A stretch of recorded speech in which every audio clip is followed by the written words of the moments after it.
हमें कई बार लगना खैर हम हनुमान जी नहीं है, ना हम कोई ईश्वर है, ना हम कोई सिद्ध महात्मा है, ना हम कोई संत भी है। चोला जरूर दिख रहा, तो ये गुरु जी का दिया। चमत्कारी तो नहीं है? नो, कोई चमत्कार, साधारण इंसान। रामचरित शिक्षा मंत्री हैं चंद्रशेखर बिहार के गुरुजी, और वो कह रहे हैं ये नफरत फैला रहा है, ये ग्रंथ नफरत फैला रहा है। मैं इसको लेकर ऋषिकेश में शो किया, मैंने धर्म संसद लगाई वहां पर, और बड़े बड़े मैंने ऋषि मुनियों को बुलाया, ज्योतिषाचार्यों को बुलाया, सब आहत थे। अयोध्या से संतों का विरोध आया, वहां से तमाम लोगों ने ये कहा कि बताइए अभी किसी दूसरे धर्म के बारे में अगर ऐसा कह दे, अभी तक वो बचते ही नहीं। ऐसे दूसरे धर्म के बारे में तो ना बोल देते, वो क्या हम कहते दूसरे। हमारा किसी धर्म से विरोध नहीं है, हम सनातन के कट्टर हैं। हमारा सब धर्म तो सनातन है, बाकी पंथ हैं। बाकी किसी पंथ से हमारा विरोध नहीं है। किसी धर्म की पुस्तक को लेकर कह दें हम पवित्र मुंह से नाम नहीं लेंगे, अभी तक उनका को जाने क्या हाल होता, लेकिन इस बार वो धूल ढंग से चाटेंगे। और किसको बोल रहे हैं आप? जो ऐसा कह रहे हैं, जो रामचरित मानस को जहर फैलाने, नफरत फैलाने का काम कर रहे हैं। हमें लगता है उनके डीएनए, बहुत हमारा मूड डिस्टर्ब हो जाता है। ऐसा उन्हें नहीं बोलना चाहिए, मूर्खता है, अति मूर्खता है। और ये अतिशयोक्ति है। रामचरितमानस सेतु का काम करता है, जोड़ने का काम करता है। रामचरितमानस एकता का सूत्र है। भारत को विश्व गुरु बनना है तो रामचरितमानस को राष्ट्रीय ग्रंथ बनाना पड़ेगा।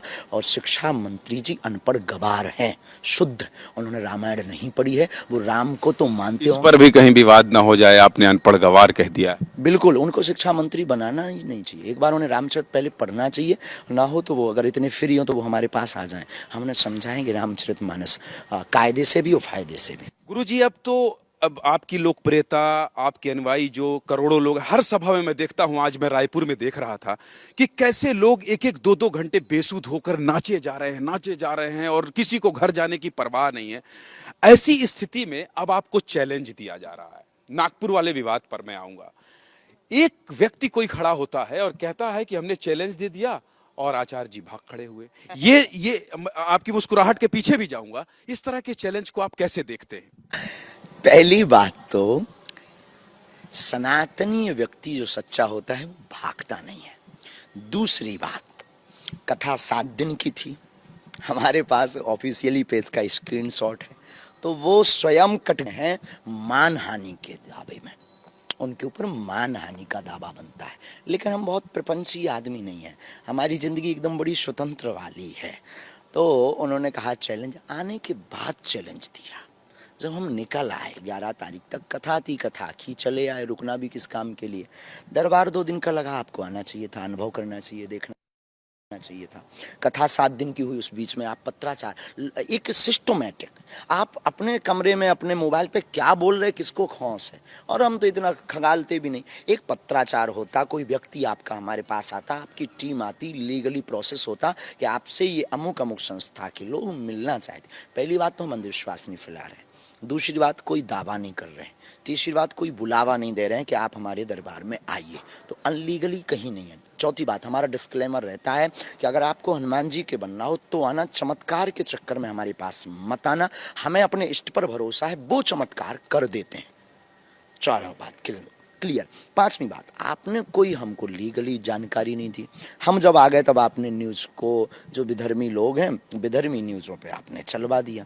6वीं बात, दरबार पूरे भारत में लग रहा है, रायपुर में 20 और 21 को लगना है, तो देर भली क्यों, मैटर को बंद करो ना। काहे को तुम रोज डिबेट में दिमाग खराब अपना करोगे। आपने तो चैलेंज भी कह दिया है कि आपके भक्त तो ये कह रहे हैं कि हम 5 लाख लगेगा तो दे देंगे, आप आ जाइए यहाँ दरबार में, खर्चा हम दे देंगे, चले आप, जरूरत नहीं पड़ेगी, भक्ति कह रहे हैं हम। हाँ, हमारे पागल काफी हैं, उसके लिए चले आप। हाँ, ये अपना सिर काहे को बेफिजूली का दिमाग खराब कर रहे हैं। ये डिबेट ही बंद करें, चैप्टर बंद हो जाए, कहानी खत्म हो, आके देख ले, अनुभव कर ले, फिर उसके बाद में वो कौन होते हैं प्रमाण पत्र देने वाले। हमें जब हमारा गुरु प्रमाण पत्र दे चुका, हमें दुनिया को सिद्ध भी नहीं करना है कि हम चमत्कारी आदमी हैं।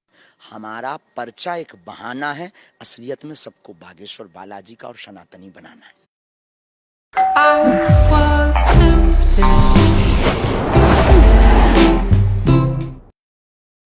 लेकिन थोड़ा सा दर्शक जो देख रहे हैं एबीपी न्यूज में, आप इतने विस्तार से सारे आरोपों पर बात कर रहे हैं, इसलिए मैं ये जानना चाहता हूं कि आप पर आरोप है कि ये जादू टोना भूत, ये खड़े करके जब ये बोलते हैं बागेश्वर बालाजी की जय हो, जब बजरंगबली का नाम लेते हैं तो लोग झूमने लगते हैं, झूमते, ये जादू टोना अंधविश्वास का आरोप भी लगता है आपको? लगना चाहिए, लगना चाहिए। लगना चाहिए। जो धर्म विरोधी हैं वो लगाते रहते हैं, उनको बोलने का मौका।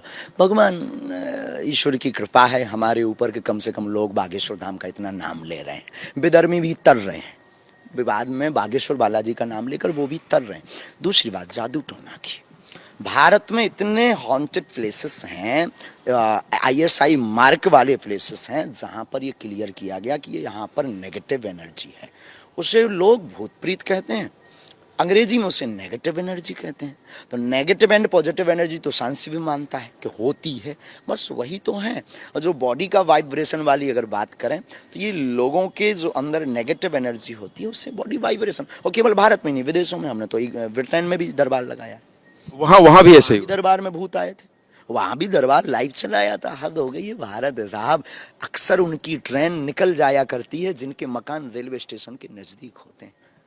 अच्छा, आप अपने, आज मैं कथा में सुन रहा था, आज मैं प्रेस कॉन्फ्रेंस में सुन रहा था, आप श्रद्धा का जिक्र करते हैं, आप बार बार इस तरह का जिक्र करते हैं, ऐसा क्यों? आपको लगता नहीं कि एक धर्म विशेष को लोग आहत होते होंगे इससे? नहीं, उनके प्रति हमारी संवेदना है, प्रत्येक के प्रति नहीं।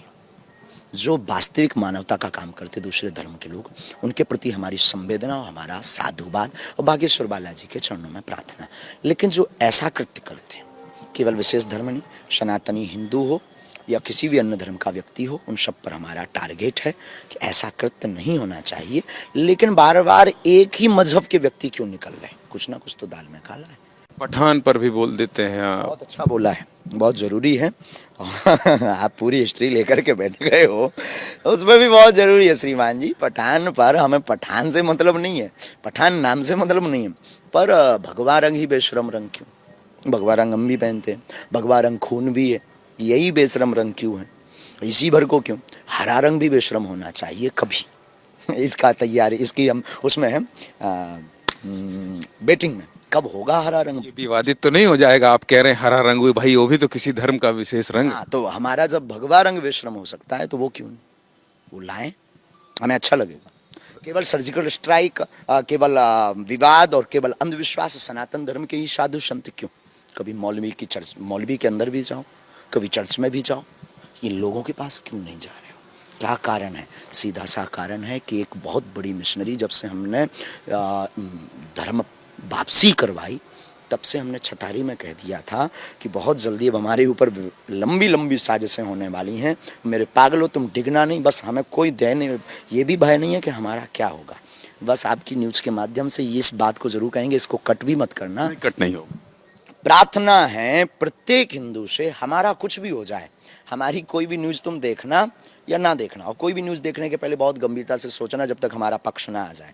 दूसरी बात, बड़ी प्रार्थना हमारी यह है कि ये आग सनातन की बुझने मत देना। हमारा कुछ भी हो जाए तुम डरना नहीं, हम ऐसा कोई कृत्य नहीं करेंगे जिससे सनातन पर आँच आवे। लेकिन अगर हमारा कुछ हो भी जाता है, हमारी प्रत्येक हिंदुओं से प्रार्थना है कि कृपा करके ये आग बुझने मत देना, ये जो दीपक हमने जलाया है ये जलते रहने देना, बस यही हमारी। गुरुजी, आप ऐसा क्यों कह रहे हैं कि हमारा कुछ हो गया तो? इसका मतलब जो पिछले दिनों में हुआ है या आपको लेकर जो साजिश रची जा रही है, जैसा कि आप कह रहे हैं, इसका मतलब कि आपको इस बात का भय है या फिर आपको अंदेशा है कि ऐसा कुछ हो सकता है? गुरु कृपा से हमें